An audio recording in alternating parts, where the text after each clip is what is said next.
जय महालक्ष्मी। महालक्ष्मी जननी संकट विपद रे छाड़ी जीवनी। हृदय मंदिर रे तुमरी पूजा कर दियो मते वैकुंठ परजा। ममता रे भरा तुम आदर आनी दिए से सुख शांति अपार।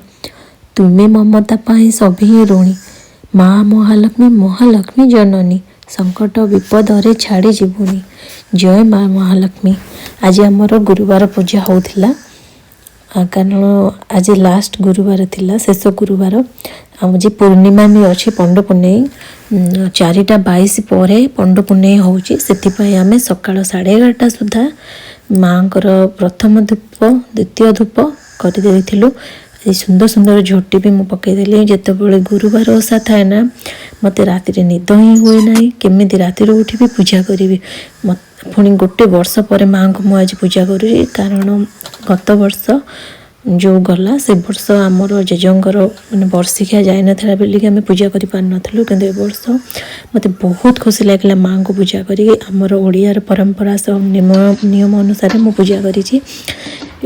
मु तरकारी पिठा सर चकुड़ी बुढ़ा चकुड़ी बरा आमर घीरे सब तैयारी हुए।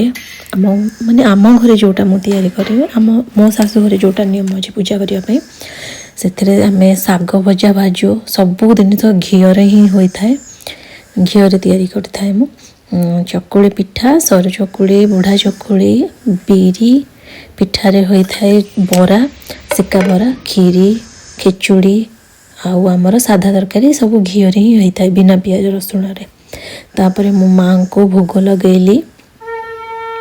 तापर किछि समय पूजा सैला परे जय माँ महालक्ष्मी।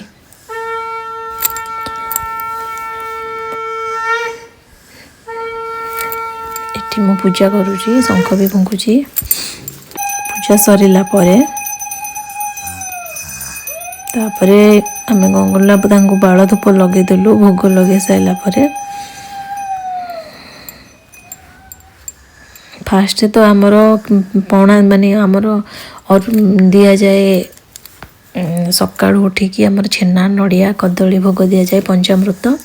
तापर आम माने संकुड़ी भोग करूँ।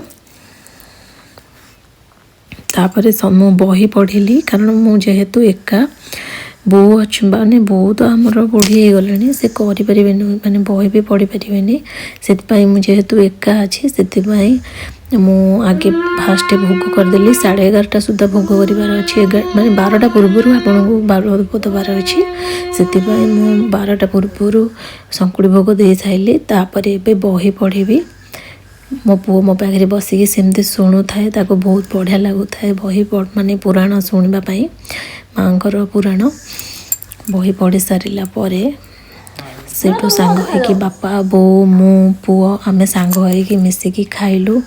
बापा को अलग देइथिलु खाइबाकू किंतु एका संगे बो मु पुओ बापा की बसिथिलु। बहुत सुंदर लगिला।